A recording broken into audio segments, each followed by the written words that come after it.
One of the people, if anyone's sitting in the room here and is thinking, this all sounds too good to be true, I don't trust you guys, you're not alone. Because the person next to you is probably feeling the same way. And what I wanted to do was share with you a story. There was a gentleman that I met years ago. He came to an event like this. He didn't trust us, which is perfectly normal. If you come to an event and you trust people, you're probably going to lose money, let's be frank. And he jumped on an airplane. He flew over to America. We run these things called buyer's trips. He came and spent a week with us on the ground and met all the partners and looked at the properties. And it's been on a long journey since, and I won't steal any of his thunder. What is also really interesting, he's a very successful businessman here in South Africa. And through that experience and other experiences, he's not only taken his business overseas, but also his global real estate portfolio. And he wanted to share with you the when and how he went through that journey. Is that fair? So without further ado, I want to bring Petro up to the stage. Cool. And he's told me that I'm not a good enough introducer, so he's got a better one.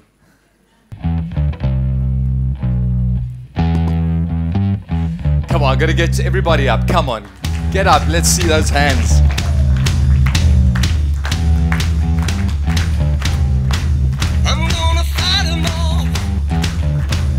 I got to play this song to myself so that I know that a 7-nation army couldn't hold me back. It's the only way I can survive. Yeah?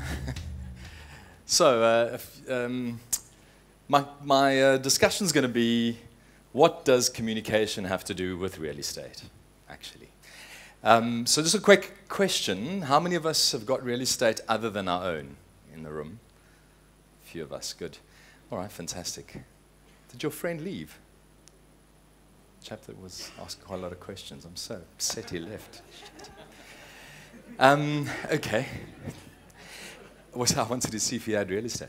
The other question is, how many of us are entrepreneurs? Cool. It's a couple of us. Wow, okay. And then the other question is, how many of us are working for other people in the room? Oh, substantial amounts of you, okay. How many of you would like to be entrepreneurs? Bad idea, don't do it.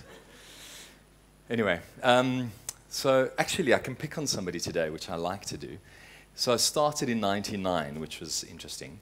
And at the time, so let me go there. That probably makes a lot more sense. So I'm going to give you a little bit of background as to who I am, because I'm not in Wikipedia, and I don't have an MBA. As a matter of fact, I don't have a degree at all. Degree of hard knocks. It was fun and games to get here. But I'm the CEO and founder of Magos Media. It used to be previously known as Petro, Magos and Associates. I have a very apt and great guy who came to join me, and he's actually been with me for 20 years. I'm so glad you joined us. This is Eugene. The guys, just wave to Eugene, say hi. I'm so glad you came to join us. He wanted to actually see what I do. It's like my mother. She still asks me what I do.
a lot, bit of bits and pieces of it. And they asked us to come up with this idea. Well, I got a call on a Friday late. Petro, how's it? Listen, I had a thought. I know that you guys can.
Tomato sauce, the new tomato sauce in town.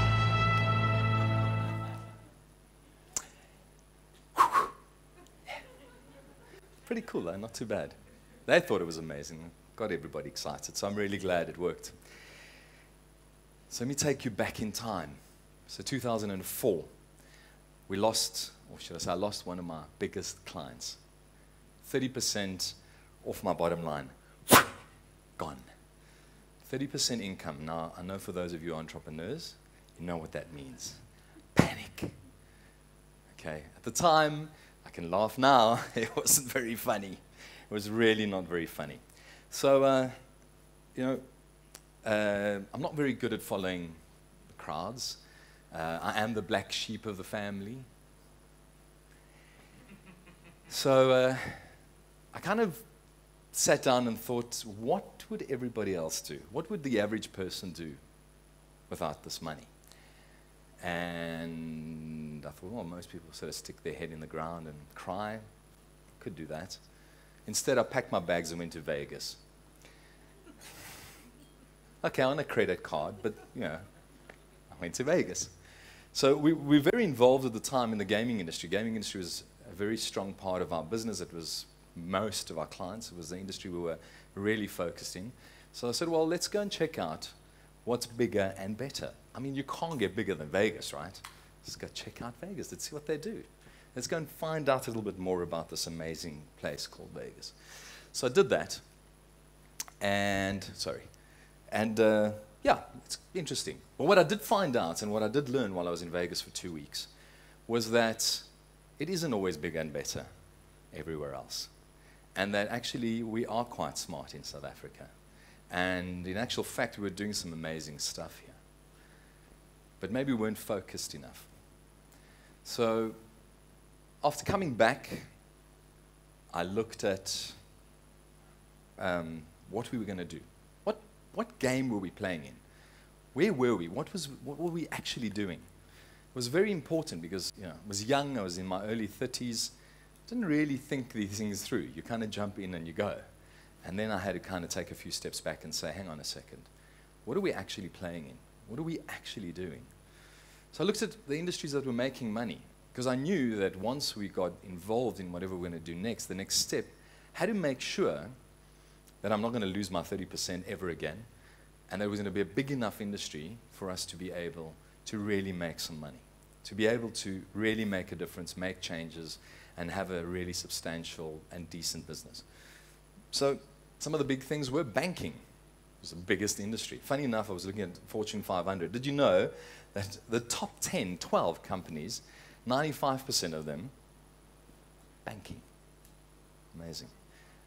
And all of the Chinese banks have jumped in there quite strongly.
I ask you the question, how well do you communicate?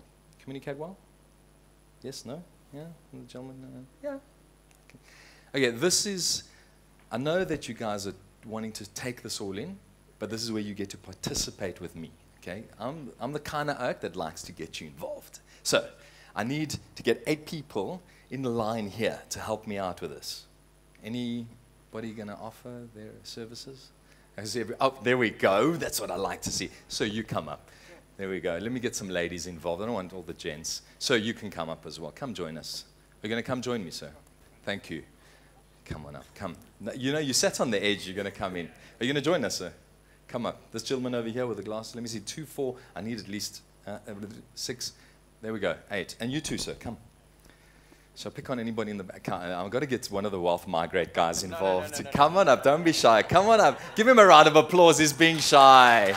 Come on. Wealth Migrate. All right, while he's coming up, let me quickly. This is Mark, everybody. Bernadette. Sipo Setu. Yes. Sipo, right? Yeah. It's easier. Rosal. Nice. Are you from South America? No. Oh, Kuri. Lebanese. Sorry, I didn't see the surname. Henning. Nice to meet you. Ben. Joe. Hello, Joe. Manu. Nice to meet you. Where are you from, Wapi? Just guess. Hold on. 3 attempts. 3 attempts. Somalia. No. Keep going. I can't. Tyro. Where are you from? Still. You're going to keep... Earth. I like it. He's human. I like that. All right, good stuff. This is what's going to happen. So it's really simple. I want you guys to pay attention. I'm going to communicate something to Mark, okay? It's not going to be verbal. It's going to be gestures, all right? So Mark is going to pass on to Bernadette. Bernadette's going to pass on to Sipo Rizal, okay? Right, in order for that to happen, you can't see what I'm giving to Mark, so you're going to have to face, I think that's the south or whatever it is. West, okay, I knew that. And what's going to happen is you're going to get a tap on the shoulder. When you get a tap on the shoulder, you turn around. You're then going to pass on the information to the next person and so forth until we get to the end. All right, Ty, at the end, you just hang in there, and you're going to show them some sign what it's about. But wait till I tell you, okay? All right, good. Everybody ready? Ladies and gentlemen, are you ready? Yes. Oh, come on, man. Mark. Are you ready? No, don't worry. I'm going to show you. You're just going to pay attention. I'll tell you when to watch closely. Are you watching closely? I'm watching closely. Watch me closely. Everything I do, you've got to pass on. Okay, Mark, here we go. Hold on. Okay. You'll do it at the end.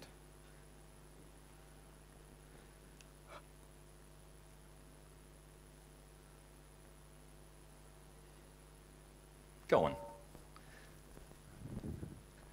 So tap on the shoulder first. You got to tap on the shoulder. You're going to show it, right?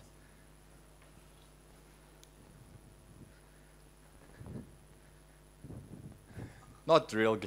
Put that away. Put that away. Got to show.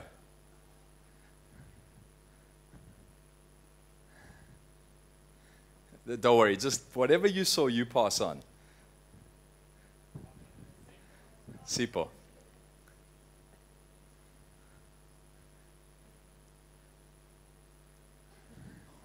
Sipo, keep going.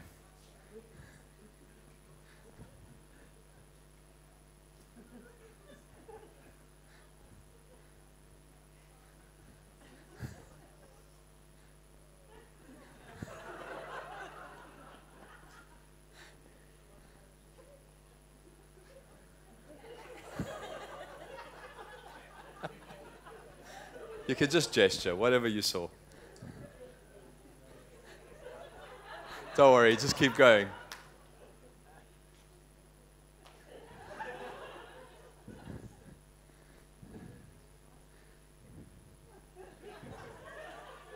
All right, hold on, don't do anything. Ladies and gentlemen, please give them a big round of applause. Thank you, guys, you've been awesome. Don't go away, Ty. Thank you so much. All right. Go on. Show us what you saw. Oh, hold on. They'll want to see. Something like this. Right? Yeah. That's it. That was the last one. Cool, that's what you saw. Do you want to see what I did?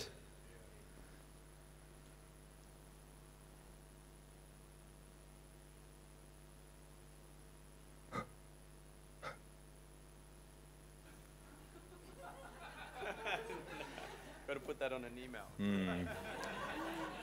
All right. Listen, you guys did a lot better than Johannesburg. I've got to tell you that. Because Johannesburg turned into this. It's like, whoa. It was nowhere close. All right. Good stuff. So ultimately that exercise just shows that how much we interpret in our heads and how much we make things up in our heads. So communication isn't as simple as we think. So I had to go back and say, all right, so how do we communicate and where did we all start and where did it all come from? So check this out. I thought this was quite fun. I mean, we sat around campfires and we chatted to each other. It was quite cool, huh? Then we started writing things on walls and things. Papyrus turned into books and we were talking. And every time we'd go from transistor radio, we'd start talking to more people every time. TV. Remember that, dial-up, huh? And then in 2004, I was talking on a cell phone, and that was great because I was starting to communicate on cell phones. But who would have thought that this was about to happen? I think I called it right.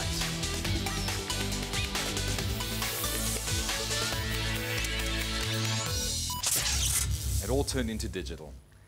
And boy, are we speaking to a lot of people right now, all over the world at the same time. So we started our digital marketing division about 3 years ago, and I think it was the right space to be in.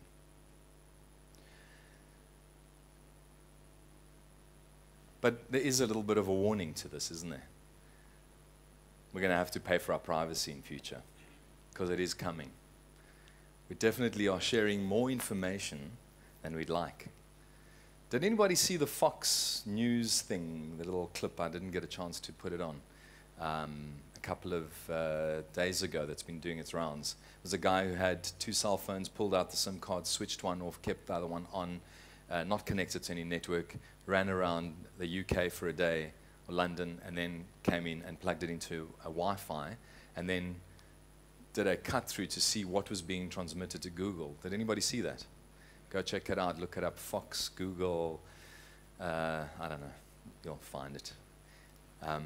Really interesting video. Do you know when they connected back onto Wi-Fi, that Google knew exactly where he'd been the whole day, whether the phone was on or off?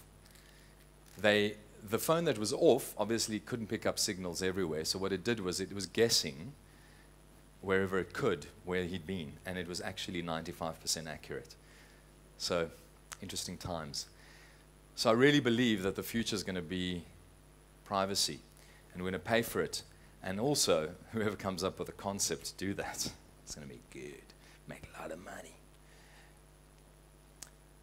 A rule of thumb at the moment is if your clients are ahead of you in tech, you're 6 months away from closing. That's a scary thought. And I'm doing animation.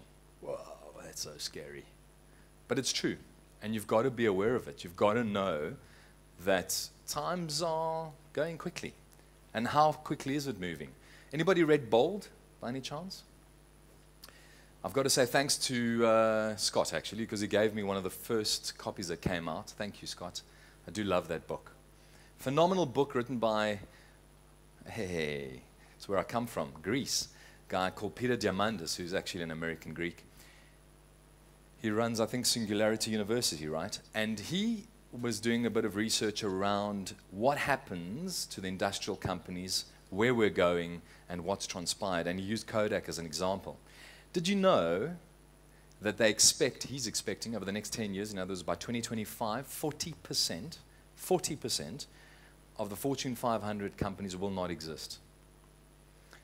An average time cycle for an industrial company is 75 years. Can you guess what the new digital age as a company is going to have in terms of life cycle? Those of you who read it, you know. 15 years. 15 years. Expected to be around for 15 years. That's a scary number. So I've only just, I mean, I'm way past my deadline. I'm 18 years old in terms of my company. I'm already 3 years into expiry. So what it means is that you've got to reinvent yourself, you've got to change things, you've got to make it more interesting, you've got to move with the times. It's vital. All right, so talking about moving with the times and doing some new stuff, everybody heard of virtual reality? Yeah. Some of you have experienced it? Cool. No? Yeah. So I'd like you to experience how virtual reality in communication, and these guys did it really well, and I'm really annoyed about it because I wanted to have done this. It's absolutely brilliant. I found this the other day, and I loved it. I'm sure you'll enjoy it.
I'm telling you, this is how it works, man.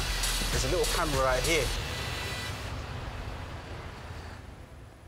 Pepsi Max. Pretty cool, huh? Yeah, I thought it was brilliant. All right, so 3 quick rules. I'm going to keep this interesting. These are the 3 rules that I live by all the time. And you can either take them on, you probably know them, but they're 3 really important rules. I'm not talking about turnover, it's vanity. So I heard this actually from a buyer in the FMCG space. And he said to me, Petro, but I'm going to tell you, turnover is vanity, profit is sanity, but cash flow is king, but tune you. I was like, oh, actually, it's so true. It's exactly so true. So cash flow is king. So there's a 25% rule that I use. And I have a very clever accountant that told me that. See, I even give you credit. He said to me, we sat down and I said, Eugene, we've got a new company. We've come to the end. We've made some money. What do we do? How much do we take as dividends? And we debated it a bit and threw a couple of numbers around, and 25% was the number we came up with. And let me tell you, we stuck with that number. That year, funny enough, was the first year we'd run this one company. Legends, my business partner, runs it.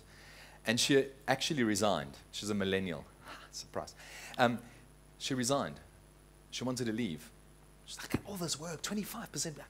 But if you speak to her today, she didn't leave eventually. I convinced her to stick around and said to her, take the weekend, think about it.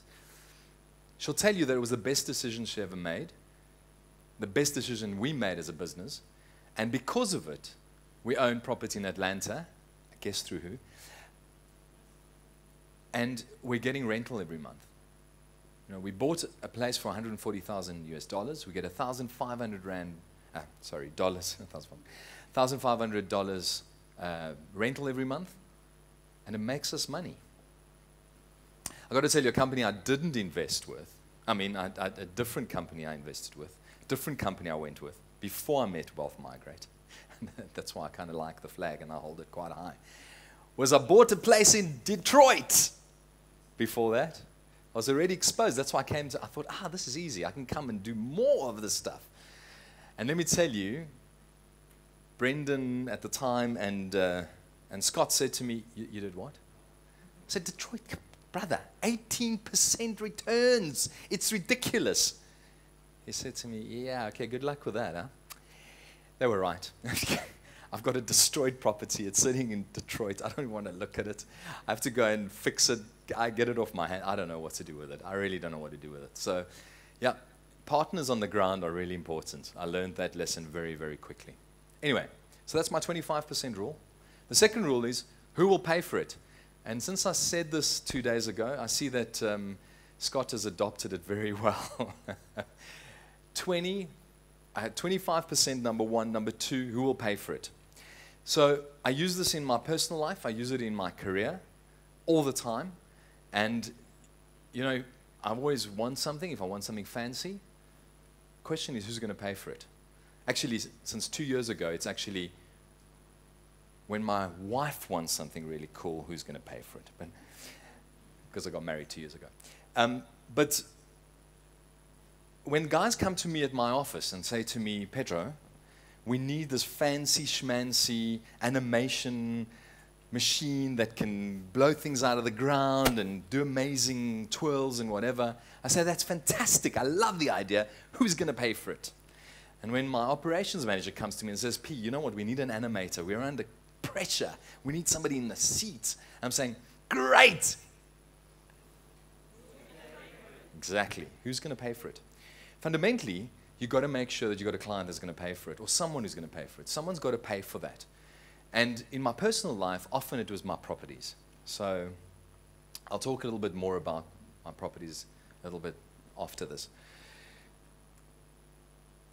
Here's the way to do it. You've got a base that loves your brand. You've got people who love your brand. Upsell to them. You know, there's a very interesting industry that does this so well. Restaurants. Here's another bottle of water. Here's some dessert. Would you like a coffee? I mean, they do it so well. And fundamentally, upsell your base.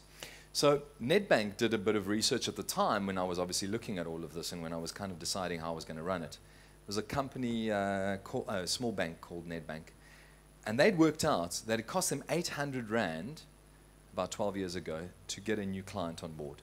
800 bucks per client. You've heard this, right? Or you didn't know this? Okay. Well, I'm glad. So I've taught you something. 800 bucks. I mean, that's 12 years ago. So today, let's talk about 2,000 Rand. Rough. 2.5, 2,000 Rand. I mean, in that industry, you've got to go to a lot of numbers to make some money. And those numbers are 1,000 people, if you're lucky, maybe. Cost you 2 million Rand to get new clients. But really, to make it worthwhile, you've got to get 1 million clients on board. That's 2 billion Rand. It's a lot of money to sign up people that you hope are going to spend money with you. So it's a lot easier to work with the clients you have because they love your brand, they're working with you, and I really believe in upselling them. So you've got to find a way on how you're going to take advantage and use it and upsell to your base. So blah, blah, blah. Okay, blah. What has all this got to do with real estate? Because that's what we're here for. I've got a set of significant numbers that made a big impact the other day that I looked at. They won't be important to you, so don't worry too much about it. But they are very significant in my life. And they're significant in my life because when I took a step back and had a look at what we'd achieved, and I looked at this in our strat, when I was planning our strat for the year, if you add two very easy letters here, square meters, 9 square meters, 120, 210, 450. This is where we started Magos Media. My second bedroom out of my house. It was a very small apartment. Second bedroom was tiny. Tiny. This is where we ran from. And eventually we grew it to 450 squares, which is where we run from now with our studios. So why am I telling you this? Because I've used real estate to get to where I need to be. Property 101. How many of you have read Dolph Torres's Real Estate Riches? Yes. Have you read the book? A couple of us. So Property 101, exactly that. Store your money, grow your wealth. It's the basics, and it's really helped me get here. And not only did it help me get here, but it also helped me invest with Wealth Migrate and earn dollar-on-dollar money. Makes a big difference when you start to talk dollars. It's actually really nice. I got rid of all my residential properties in South Africa about 4 years ago, 3-4 years ago. And really, I've got some commercial, which is where I operate from. Actually, just to take a step back, one of the biggest problems with, I don't like paying rent. Let's start there. I hate paying rent to people. I like to pay myself rent. We run out of an area called Illovo in Johannesburg. I'm not sure if you know it, but Illovo is quite a hub in terms of, it's a great little road called Fricker Road. Hi, sorry we started without you. I'm so glad you joined us. Yes, absolutely. Oh my God. You could have used all of this. I promise you, it would have made a difference in your own. So where were we? Okay, so we were talking about Illovo. So Illovo is 175 Rand a square. You're looking at 78,000 Rand for 450 squares. That's what I would have to pay without parking. I've got 15 parking bays. Multiply that out by 750 bucks. You're in for another 10. You're on to 90,000 plus electric. Yeah, it just becomes ridiculous. I'm paying myself 55,000 Rand, and I'm still making a profit because I took my money out of my house, bought commercial property, which would have cost me about prime plus 1.5 if I was lucky and the banks really liked me at the time. Instead, it's costing me prime less 1.5, and I'm able to do it over 30 years, which makes a massive difference. Cash flow is king, yeah. So I never buy property, and we all have property, right? So we're in agreement that you never, because I've got friends, okay? Sorry, I know I'm rushing ahead. I've got friends that came to me recently, and cousins and family that come to me and say, P, you'll be so chuffed, man. I have got a property I bought for 2 million bucks the other day, and let me tell you, it's only costing me 1,500 Rand a month. I'm going, oh, that's nice. So you mean, saying, well, it's an asset. I'm saying, yeah, liability. Call that a liability. So what do you mean? I'm saying, well, it's costing you 1,500 Rand, you've got no money in your bank. If it's not putting money in your bank, it's a liability. I don't want to have it. It's terrible. It's the worst thing you could have in your hands. So I love to hear those stories, and those are fun. And I know Scott mentioned the other day that in South Africa it's very difficult to find, and he's right. It is very difficult to find. But if you do find it, you've got to look and make sure that it's putting money in your back pocket. Hold money in property, leverage when you need it. So that's what I did. I leveraged the money. I bought myself my office, and we operate from 450 squares, and it costs us 55,000 Rand. It's almost half of what it would cost us if we did it any other way, and we were paying rent. And the kicker and the upside is that I've got capital.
out really well.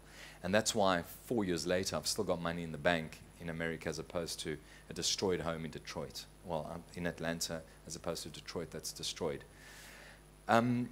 So those are the important things, and that's what made me decide when I was there meeting all the guys. And they're very transparent. They even took me to a few meetings that they were meeting guys they never met before, that they were meeting for the first time, and kind of were asking all the relevant questions. And it was amazing to see. It was amazing to see how thorough they were and how they were open to just giving time and time and time and going and seeing people and going checking out the properties and going from property to property. Let me tell you, I saw more properties in 2 weeks than I'd seen in my freaking 20 years of doing property, okay? It was a nightmare, but it was fantastic. It was absolutely brilliant. I was dreaming locks and homes and houses and buildings, but it was really amazing.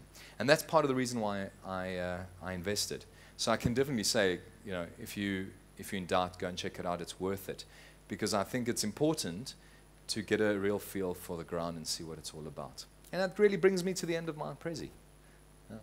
Oh, actually, that's also important. I'm not a landlord. That's the one thing. I'm not a landlord. I'm fundamentally an entrepreneur. Really, owning property is an exercise in cash flow. It's one of my rules, so it applies to my properties as well. Any predictions on property South Africa? Anybody? I'll tell you what I think, and let's see if I'm right or wrong. I don't know. South Africa, great time to buy in most of South Africa, except your city. Who pays these prices? Are you guys crazy? I mean, seriously. I mean, I was visiting a friend of mine. I had breakfast with him this morning. He said to me, he's from Joburg. I said to him, Lee, I'm coming. Let's do breakfast. He says to me, but just come to my house. Come to my house. Come have breakfast with me. My house. I said, well, like, coffee shop, you know, it's Cape Town. He's like, come to my house. All right, I'll come to your house. He's renting an apartment. I've been to the apartment. He says, you know, I'm in Fresno. It's got a fantastic view. Check the whole of Sea Point, but just come check it out. Cool, cool. I was like, all right, sweet, I'm going to come see it. I go and have breakfast with him, and he's right. It's got the most amazing view. It's a phenomenal place. He's paying 75,000 Rand rent. Is he crazy? Anyway, it's a 3-bedroom place. But the amazing thing is that if he was going to buy it, it would cost him 40 million Rand. 40 million rances. Seriously. The only thing to do in Cape Town is rent. It's not even an option. Who buys at those prices? But I do believe that Cape Town's in a bubble. That's my feeling. And I think it's going to come down. And I think you guys should stick around if you haven't bought, because that's my opinion. I mean, I don't know Cape Town well enough, but it's just my bit of 10 cents worth. But if you're in Joburg and Durban and those, but Johannesburg, I think, is cheap. It's going cheap at the moment. It's not going to be like that for very long. It's going to change, especially with Cyril coming into play. Cool. That's my 10 cents worth, I think. Thank you. Awesome. Thank you very much. Petro, so same as Clem, you'll have to debate by the time you're his age whether you can have as much wisdom. But from our perspective, thank you very much. It's been an honor, and we've spent the last 3 days, and thanks so much for sharing with everyone. Really appreciate it. It's a big pleasure. Thanks Thank so you. much. Thank you.